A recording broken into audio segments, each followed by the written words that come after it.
Namar ka jingduk palat omyok ban rakhe Republik de kari Pakistan.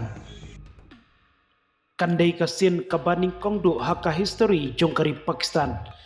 Bakalarai sindon ban pensangeno ia ka jingrakhe batle burom Republik de jong kisipai kari Pakistan kebalabu ban penlong haka arpulai terik menta upenai mach. Ia katai kakam lapen bena naka office jong menteri remadu kari Pakistan kata Shehbaz Sharif hakasngi baar.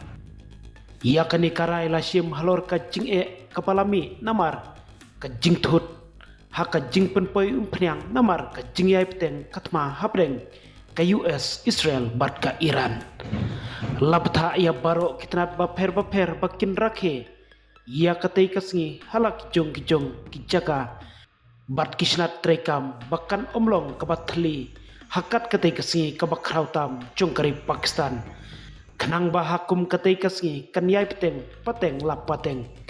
Henry kita baro kila banlong lese tang kijing aidau jong Prime Minister namar kumba kalong yak bamentahi kari Pakistan kalanang hiran susu hakaliang kayok kakot bat kumno wat ban penbiang yakabam hapo laga jong kari.